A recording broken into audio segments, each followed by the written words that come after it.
Retire with Style. I'm Alex, and I'm here with Wade and his 24-inch pythons. Right, Wade? Isn't that what you said right before we started? That's right. I'm wearing a Yeah, t-shirt yeah, today yeah. and my pythons are Well, showing. it's a good thing it's pythons because I think in DC guns are not allowed. Right? You're gonna have to leave the gun shoe behind, right, buddy? Yeah, I think there's some historical Yes. precedence for Yes, that there is. point. But yes, Yes, there absolutely. is. And that's a big backstory between Wade, That's a whole different myself, conversation. and a few others. All right, Wade. What are we speaking about today, big guy? Yeah, that's neither here nor there because today we're talking about Social Security. And really, we're going to talk about it agnostically. We do tend to lean to the side of delaying for the high earner in a couple. But recently, there's been a lot of news and attention about this idea that anyone who thinks you should delay Social Security is an idiot. So thought it'd be a good time to have a podcast about that.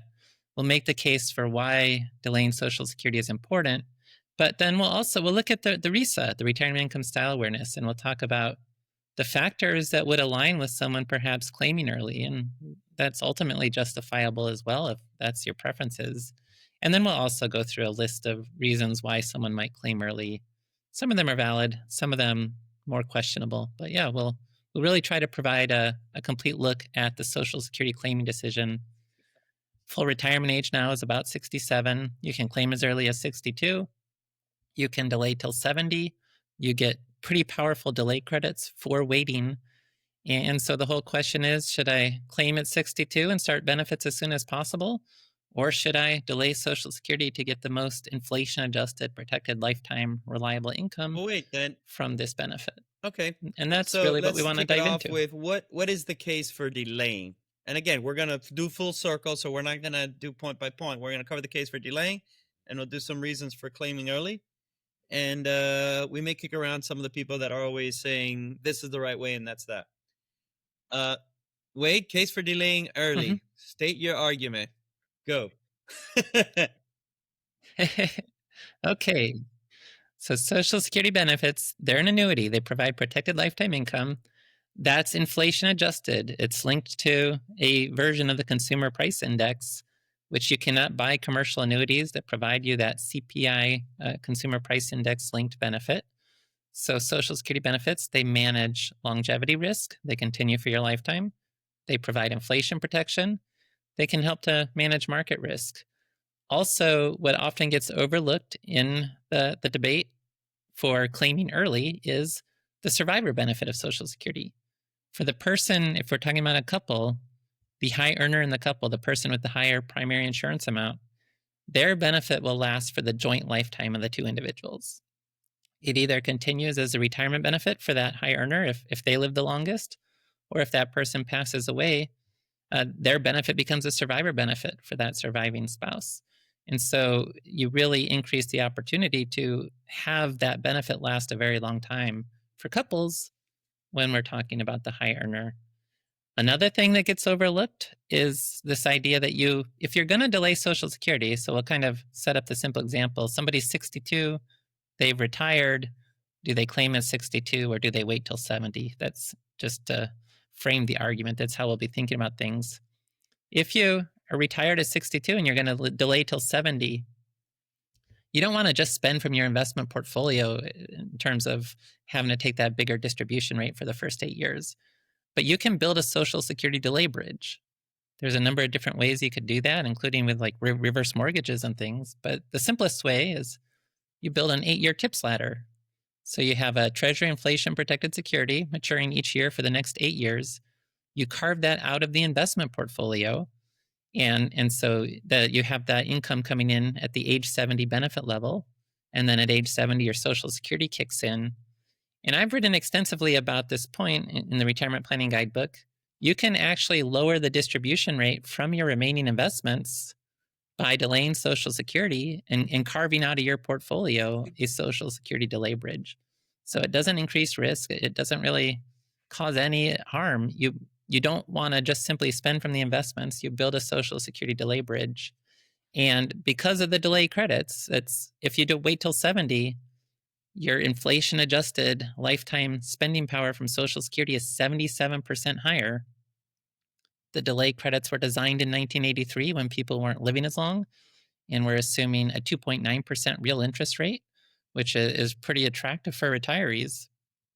It makes it easier to actually reduce the Okay. distribution pressures So from the rest of your wait, investments. just to backtrack a hair for clarity here. So you're taking on a bond ladder. If you don't mind doing a quick 30 seconds, what that is, especially for an 8-year bond ladder, every year, the yearly tranches and how that works for those that are listening in.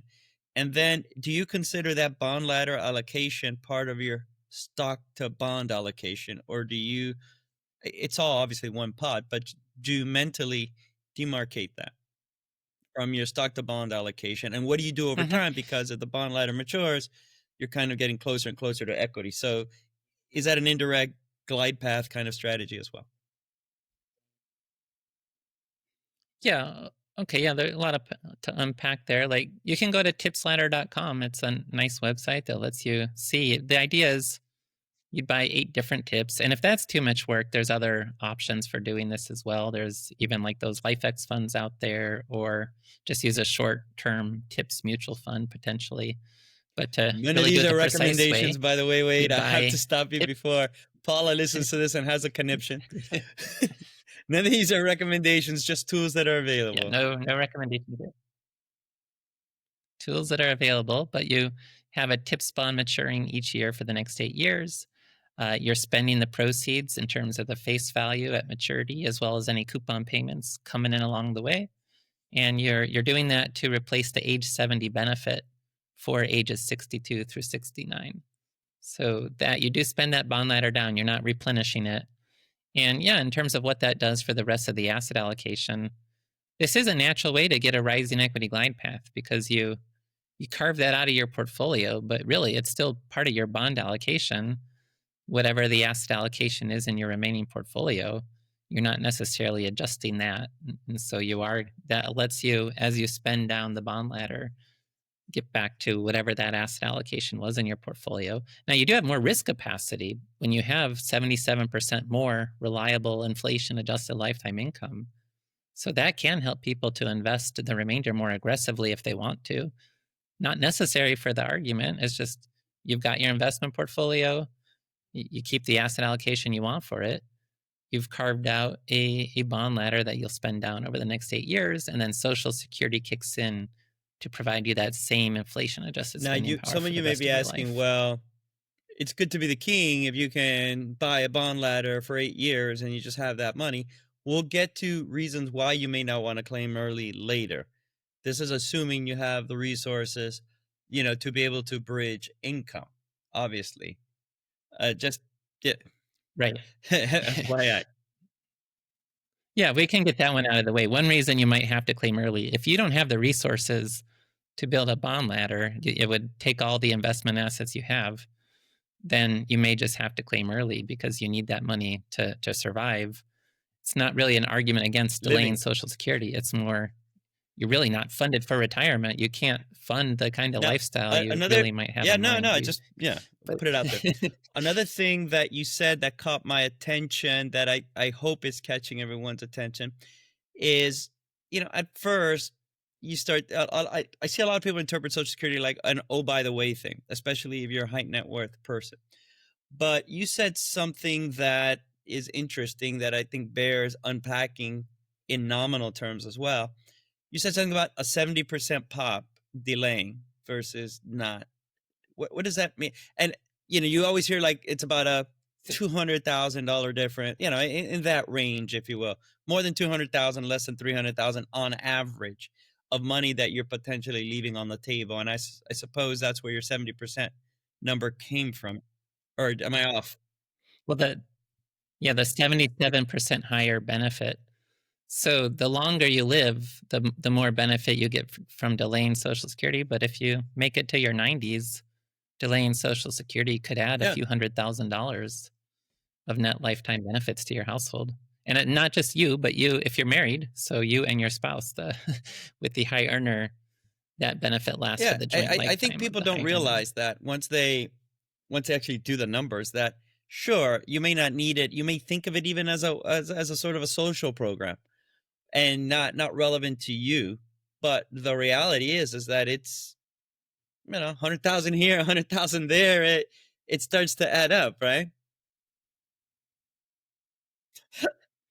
Yeah, yeah. So I think that matters for most people. Right. Bill Gates doesn't care when he claims Social Security.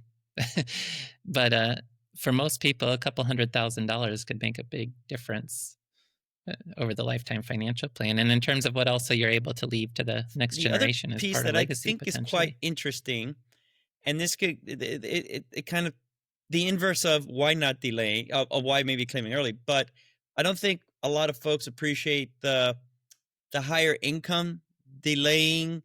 That way, when he passes away or she passes away, the spouse receives that benefit, not their own. You mind unpacking that one? Because I think that gets lost in the rigmarole a little bit.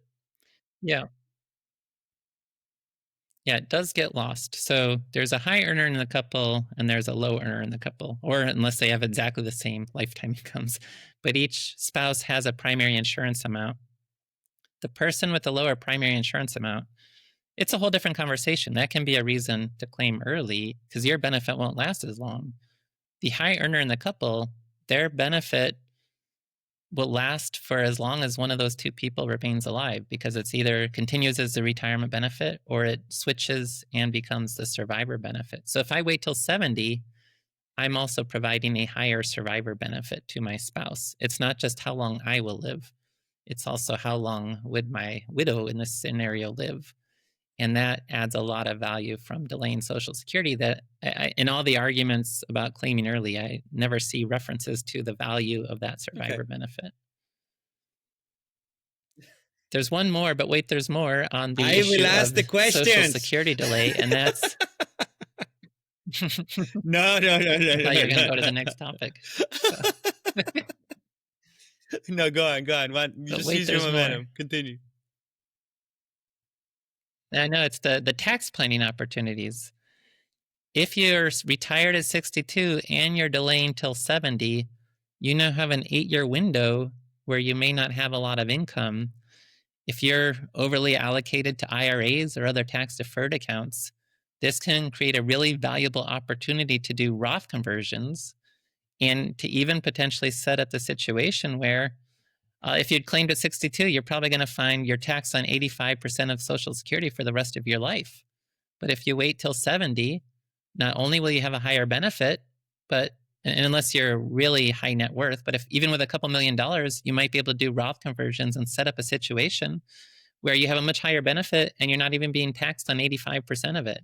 You're probably not going to get it down to zero, but if you're taxed on 40 to 50% of your benefit instead of 85% of your benefit, that's another huge overlay of value from delaying Social Security. It opens up a window to do tax planning so that you're better prepared for taxes after Social Security starts at 70, and then especially also after RMDs start at either age 73 or 75, depending on your Something that year of I birth. think is interesting that I would try to reframe, and you do a good job. And Fichtner talks about it a lot. Jason Fichtner.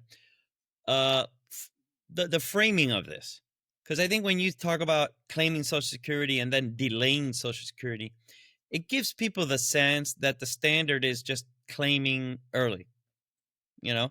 But he plays with the word full benefits and things along those lines. Do you mind framing that so people can begin to think of it in this terms? Because I think it's just much more productive. Yeah, and Jason was a commissioner at the Social Security Administration, Jason Fichtner. He was the one that used to be, we'd say the now almost age 67, the full retirement age. They used to call it the normal retirement age. He at least convinced them to change the name to full retirement age so that it didn't sound normal. But yeah, what he's pushing for as well, what you're referencing, age 62 right now is the early claiming age. That makes it sound like, oh, I'll claim at 62. That's the early claiming age. He'd like to change that name. And I forget the exact term he Full retirement uses, but benefits. something along the lines of age Oh 62 yeah. is your reduced benefit age. And if you wait until 70, that's your full benefit age. You get the maximum benefits out of Social Security. So we haven't made that adjustment, but it'd be interesting to see because the terms for things matter. And so if we Do you want to talk reframe about the the language, the it could study help. you're doing where you put like five folks that are in their mid 50s in a room, and you put one marshmallow in front of them, in front of each of them, and then you tell them not to eat that marshmallow, but you're gonna leave the room and come back 20 minutes later, and then you see who ate the marshmallow, and you're finding that the people that ate the marshmallow actually claim early, whereas the people that wait and eat the marshmallow when you came back and you rewarded them with three more marshmallows will probably claim late, right? Aren't you doing that study? I think you're referencing Yeah, something from it's like your some delay days back in the 1970s. gratification That's psychology. Yeah. famous study. I can't remember Yeah. anymore. At You give a Stanford kid a marshmallow study, marshmallow. something like that. It's better than Milgram. Yeah. Wasn't it like you put a marshmallow in front of a kid and if they wait 10 minutes, they'll have two Yeah, yeah. marshmallows or they can just eat the marshmallow now. And if they waited, they have I much think we should do better a lifetime longitudinal financial study outcomes. So, and, and see if there's anything there. but it's the same idea. If you can hold off and wait till 70, you can have And much all the s'mores better you can eat. lifetime financial outcomes. hmm So that's the case for delaying. But again, we're going to Okay. be agnostic here. You had So mentioned the RISA, which I let's happen to move have that on. shirt on today. And wait, you have our 200th episode shirt. Yeah, it's a lovely shirt. Yeah. So I do. by If the you're way, watching on go to YouTube, episode 200, retirewithstyle.com. We commemorative. actually are setting up some merch. So check it out. Now wait, that's a little snug on you. Is that a medium? No, medium. That is a medium, but my Yeah. 24 Mine inch didn't fit. You python saw doesn't. mine, right? They were like I must have gotten like the woman's cut or something. It's just won't even fit. Yes. Yeah, I've heard that story. I don't know. I haven't seen it on you, but and the shirt you're wearing is not. It's very That's right. limited That's right. edition. This It's is not the available for holiday sale. swag that we got out there. Although we've gotten at this point, I've gotten like 4 or 5 emails of folks saying, "Hey, where can I get that shirt?" Like advisors that are using it, and well, we send it to them. Yeah, we're gonna have May have to. to put this one in the We're rotation. gonna have to put that one up on the But YouTube. okay, speaking of RISA Okay. and Social Security claiming, what gives? Yes. Well, so the RISA, the Retirement Income Style Awareness, it's an assessment tool we created to understand how people want to build their retirement income strategy. There's ultimately 6 factors. And yeah, you can make a case for claiming early if somebody has the factors that usually align with what we call the total return retirement income style. So it's probably just, we're not going to do an in-depth dive on all the RISA factors right now. I think in some upcoming We will. episodes, perhaps early next year, we'll revisit the RISA. So for now, it's more like the summary version. But there's 6 factors with the RISA. And if you align a certain way with your preferences, you might really buy into the idea of claiming early. So it's the 2 primary factors. The first one, probability based versus safety first. If you're probability based, you're comfortable relying on market growth, which is going to lean into the argument that if you claim early, it's a way to leverage your investment portfolio so that you have more growth opportunity through your investments. Probability based individuals will resonate better with that idea. Optionality, this is you really value having flexibility and optionality for all your assets. Social Security, you can't borrow from your future Social Security or anything. You're really delaying Social Security as a way to commit to more reliable lifetime income. If you really like having flexibility for your assets, you can make the argument that you do want to claim early so that you're, at least in the short run, reducing distribution pressures on your investments. Not necessarily in the long run, but in the short run, you'll get that more optionality, flexibility for your investments because Social Security can cover part of your spending. Those are the 2 primary factors, but if we keep going with secondary factors, accumulation versus distribution speaks to, are you still thinking about maximizing growth in retirement, or do you prefer having predictable income? Well, if you maintain an accumulation mindset, there's this idea that you don't really value predictable income. You're willing to be flexible with your spending. And so with an accumulation mindset, you might downplay the value of having 77% higher lifetime protected reliable income through Social Security. So you might go ahead and claim early. because it's a way to, again, to I leverage your think investment portfolio. there's that piece, and the other area, because someone could say to some extent, well, you will accumulate more on a net basis by delaying, so let me do that. So I think there's also another nuance. I agree with what you're saying. I just want to cut off that argument. There's a nuance here, and that's I there's roughly what the 77% equates to like a more or less 8% annual return, of increase by delaying, right? I think a lot of folks. Is it? Oh, how That's much is a it then? I don't misnomer, know. but okay. Well, no, the delay credits. It sounded like No, you no, were no, no, saying the no, no, delay no, no. credits It's like a just rate of return, and that's yeah, you need a yeah, hurdle, yeah. The delay credits And about so eight I percent think a annual. lot of people in the accumulation mindset do the 8% is pedestrian. Heck, I'm gonna, look at AI, a new world upon us. I can make that in my sleep. I think there's that vibe that happens too. And especially if you're, let's say, like my age, or you're well into your 50s, and you start looking at this on the internet, and you start, obviously leaving a trail of cookies everywhere, you're going to get a steady stream of ads from stock picking newsletters and things along those lines that are going to say, 8%, that's pedestrian, let's juice this up. If you have our newsletter, we've, this is our rate of return versus whatever. And so it makes it seem like, yeah, well, more is better than less. So let me take the money myself, invest it, and I will make more. And you may want to talk about, say it Yeah, again. or leave more in my portfolio. Yeah, and leave if I take Social Security early, in the short run, I can leave more in the portfolio And to I benefit don't necessarily from buy that growth. argument, but that's kind of the accumulation vibe as well, like another nuance. Yeah, and that's going to lead into the argument for the claiming early is usually, well, if I put the money in the S&P 500, I'll earn, and it depends how optimistic the writer of whatever the piece is going to be, like 8% a year, 10% a year, 12% a year. That's a no-brainer. I'll definitely be better off I by leaving more in the I investment think that's portfolio a to I earn think those high that's a rates of very return. salient mindset that folks have, actually.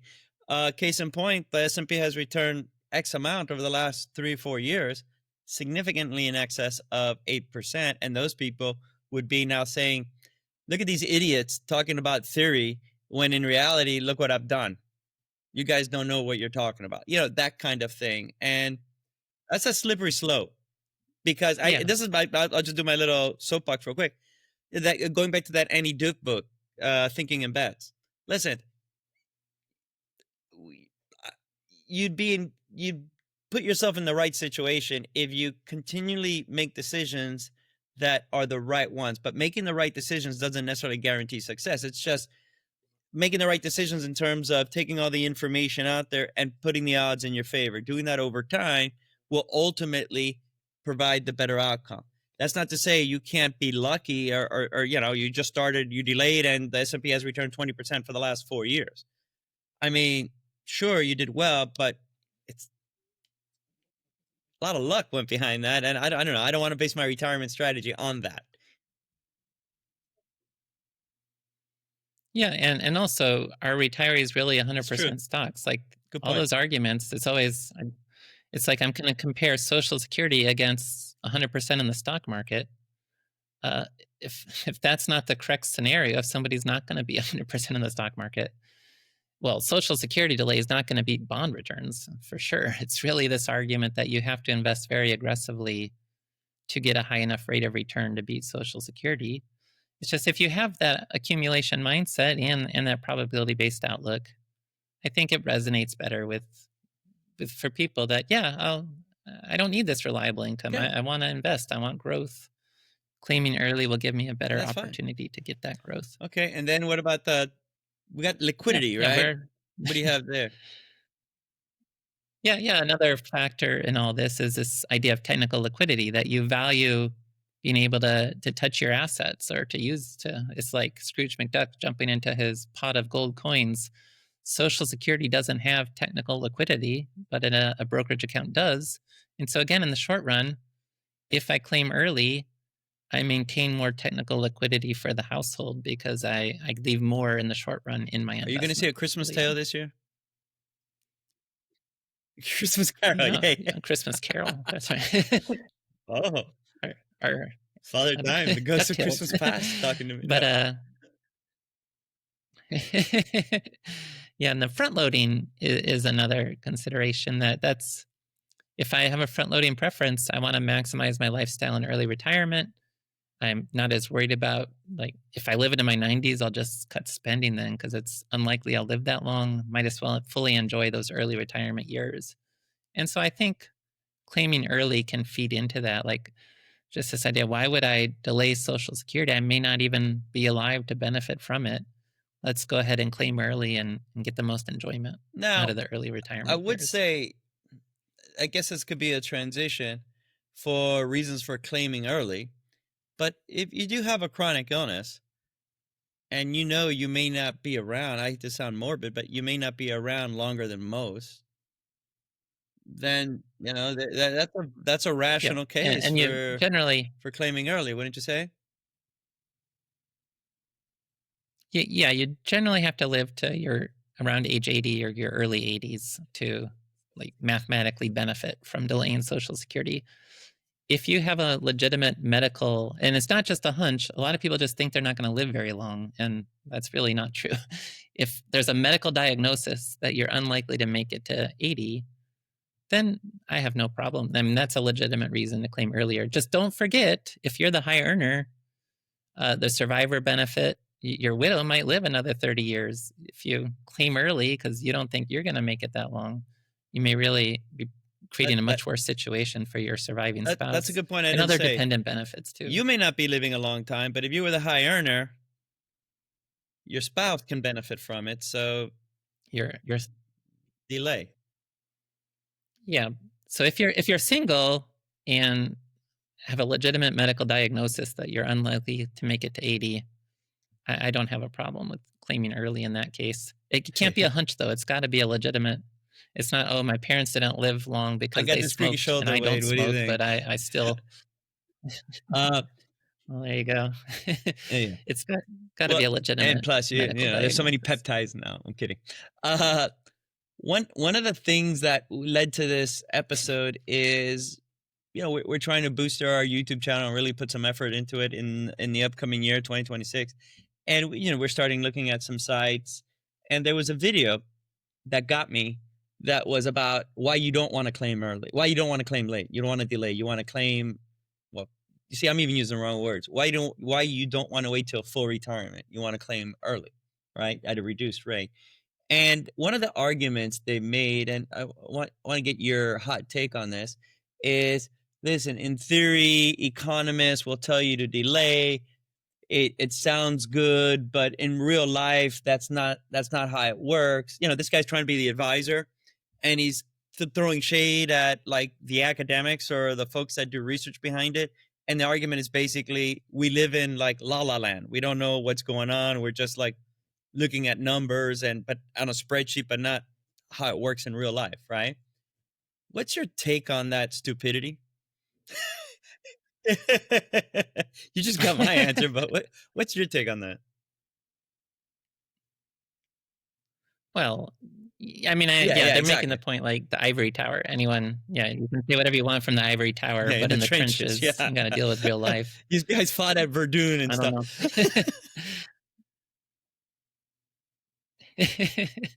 Well, I think the video you shared, I didn't watch it, but I saw the clip, and it was.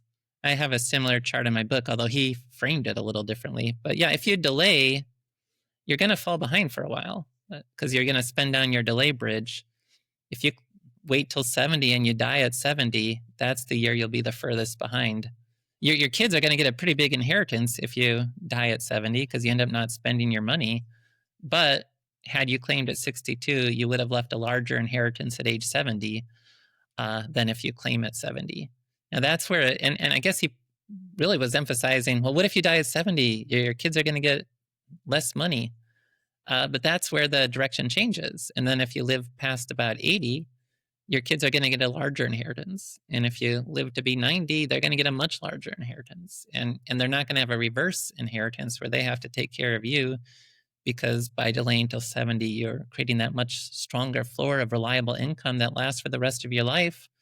reduces the distributions from your investments for the rest of your life, and gives those investments a much stronger opportunity to grow and provide the legacy. So I don't know why he put so much emphasis on saying, "Oh, this is the gotcha. If you delay Social Security, you're going to leave a smaller legacy if you die at 70." True, that's true, but that's 1 year, and again, kids are still going to get a pretty big inheritance if you were planning for a long And the retirement and reality end up is, not living very yeah, long. yeah.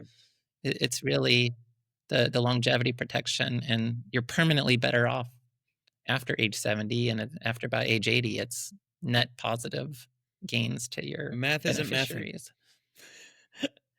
All right. So reasons for claiming early. Yeah. We said a couple, but just it probably good to just start from scratch. That way everyone has this in one nice soundbite, if you will. What are some reasons for actually claiming early that are legit? Mhm. Yeah. Well, the first one we already referenced it, but if you don't have the money to support delay, and if you need the money to live, yeah, that's an obvious reason. You may be forced to claim Social Security early because you have no alternative, and that's fine. I mean, that it's not necessarily, oh, this is a great reason to claim early. It's just you don't have any option. That's a fair point to make. So that's one. Another one we did just talk about now, but the idea of if you have a clear medical diagnosis and there's not any survivor or dependent benefits to be concerned about, that can be a Okay. reason to claim early. Another reason for couples, the person with the lower benefit can claim early because their benefit's not going to last for as long. And especially if the low earner in a household, if their primary insurance amount is less than half of the high earner, there's no reason for them to delay past full retirement age because it's just they'll get a bigger personal benefit, but it reduces their spousal top off. They can't get more than 50% of the PIA of the high earner. So that Can the you low earner just can claim briefly give early. a sentence on primary insurance amount, PIA, so folks kind of pick up on it? Yeah, the yeah, if you look at your Social Security statement, your PIA or primary insurance amount is the benefit you would be entitled to if you claim at your full retirement age, which this year I think is like 66 and 8 months. But in another 2 years, we can simplify it. Anyone born in 1960 or later, their full retirement age is 67. And that's your Okay. primary insurance amount. Another reason would be there's just the Bill Gates scenario where there's just no need for reliable income. Yeah, if you don't need reliable income, and this is with the news going on right now about, there's one researcher out there who's really been going on a tirade For it or about against claiming it? early. He's talking about discount rate for claiming early. But he's really focused on discount rates. He says, like, well, if you don't want reliable income, the academic point is you need to use a discount rate appropriate to the asset. And because Social Security is an inflation adjusted lifetime income, something like yields on Treasury inflation protected securities make the most sense as a discount rate. Part of his point is, well, if you don't, and this is true, like if you don't need reliable income, I guess you don't really need to use a TIPS discount rate on your Social Security benefit because you just don't care about the protection it provides. So you could use a higher discount rate, and with a higher, then that's just the point of, well, it's really assuming you're going to earn a higher rate of return on your investments. And the higher the discount rate, the longer it takes to break even from Social Security delay. And at some point, it might not seem Can worthwhile you maybe just to expand a delay. little bit about why the discount rate, a high discount rate, makes it tougher from a math standpoint? Because so discounting, and listen to our Okay, episodes about it's the fair. funded ratio for a full in-depth discussion about it. But discounting, it's a way to convert. The issue is you can't look at the balance of your Social Security. It's not like an investment account. You're going to receive a benefit each year for as long as you live. Well, how much are those future benefits worth? You have to discount them back into a value today, that the present value. What's the present value of your Social Security? So then you pick an interest rate to do that. And the higher the interest rate, the less future benefits are worth. Because the idea is the discount rate is what you could earn on your investments. So the higher the discount rate, the less I need today to fund those benefits, because the investments will earn a higher rate of return in the meantime, and I'll get those benefits at a lower cost.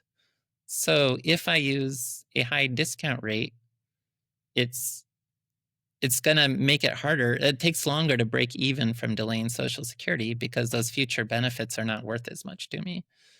And it implicitly means I think my investments will Yeah. earn a higher rate of return, My and issue with therefore I that don't need is to delay you're Social going through a Security. critical period, and you're applying a higher discount rate, so it's making it look like I should yeah, I don't need the income, so I'm not gonna do a present value of tips because I don't need the income. I would be investing in something more aggressive, so I'm gonna give it a discount rate of, I don't know, 10% because Mhm. S&P, right? My issue is that it's not a it's tips. You know what you're gonna get year after year after year. Market, the variability, even if you have a higher discount rate to make that argument, the variability behind that is treacherous, I think. Yeah, and that's the academic argument is when we talk about retirement income, it's asset liability matching. Social Security is an asset that really behaves like tips. It's an inflation adjusted income, and it's even better because it's longevity protected. It lasts for as long as you live, and therefore the appropriate discount rate to use is what the equivalent of what you would earn from tips, which right now is in the ballpark of 2 to 2.5% real. With if you add 3% inflation to that, then we're talking about 5 to 5.5% as a discount rate.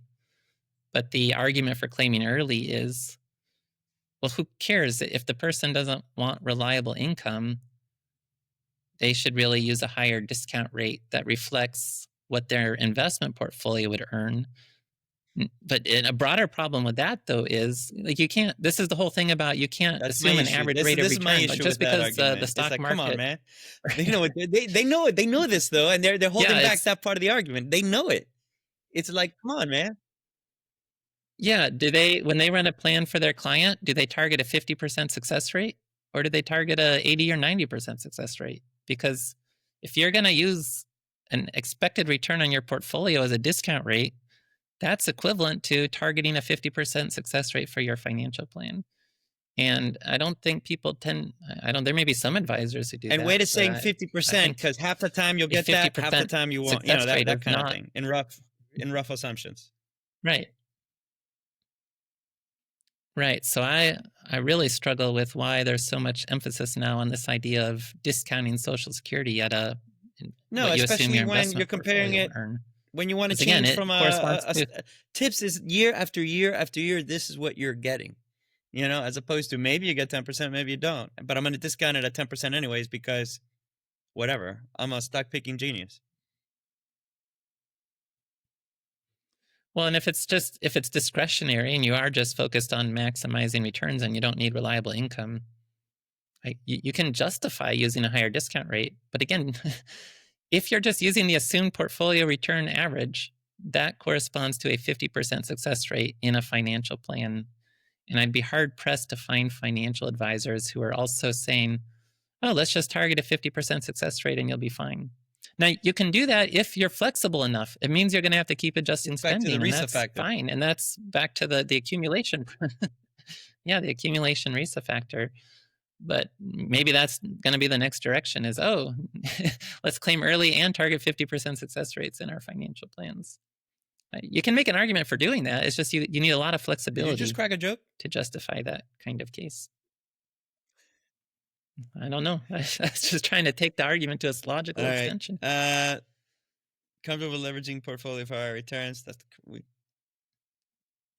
Yeah, you What didn't have I skip skipped the here? another reason you might claim What did I early skip here? is what?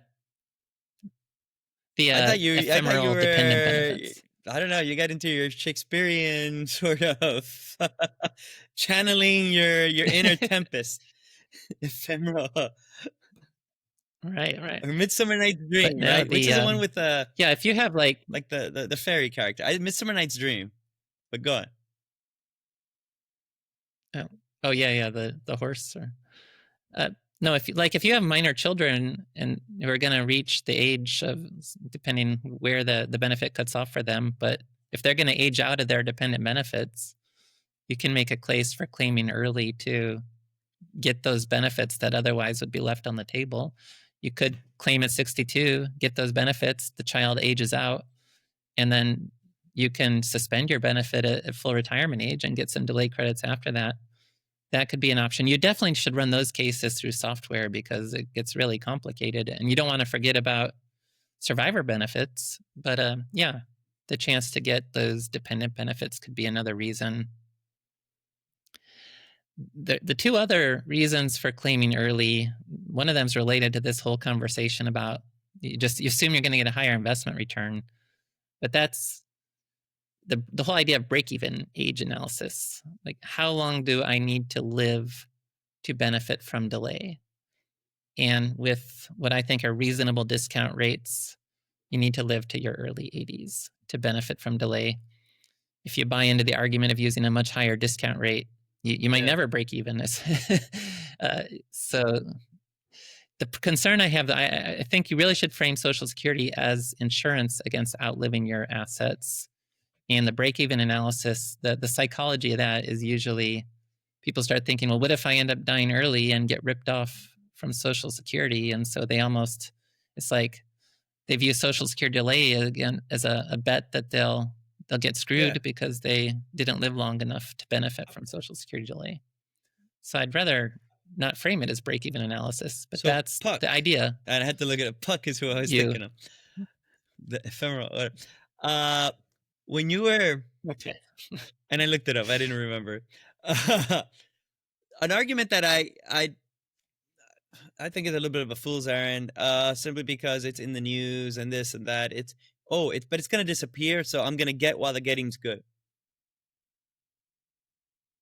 Yeah, that's the other main argument. No, but that's another one. And we don't have time to do the whole discussion about reform. But right, it's Social Security is currently, the trust fund is projected to deplete in 2034. That doesn't mean Social Security will go away. It means reforms will be needed. Congress will be forced to act. They could act to do an across-the-board benefit cut of 20%.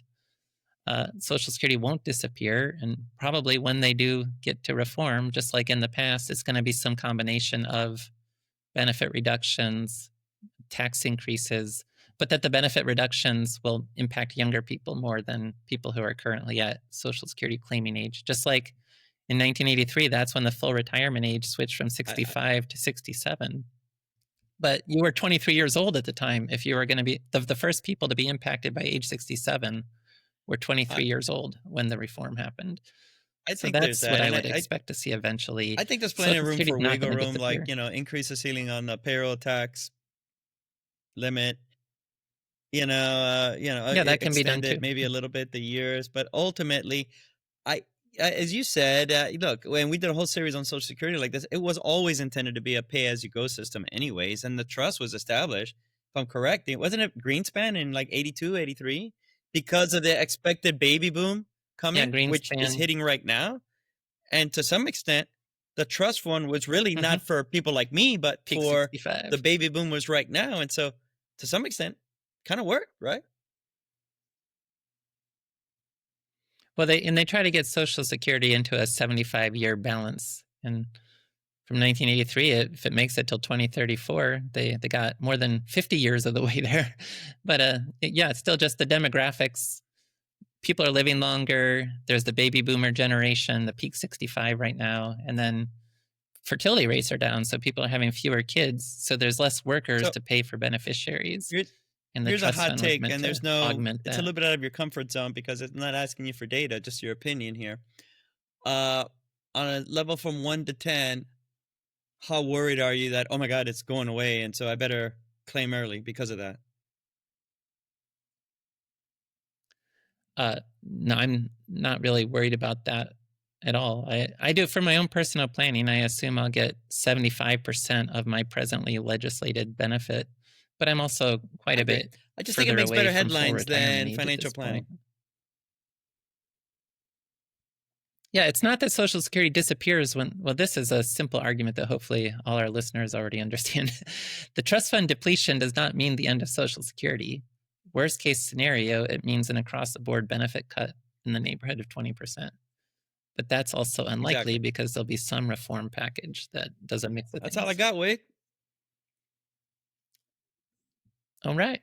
I hope we solve the world's problems as it relates to when to claim Social Security. Yeah, we're not absolutists that say you must delay claiming, but if you are the high earner couple, please don't overlook the survivor benefits, the tax benefits of doing tax planning, the inflation protected lifetime income that Social Security provides.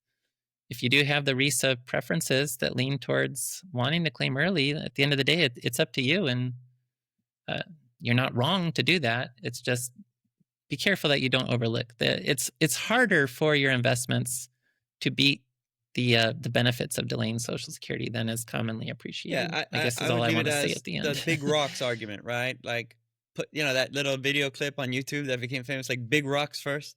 Worry about the big items first, and those that claim early, to some extent, if you need it, you need it. I get it. Life comes at you fast, and sometimes it is what it is, right?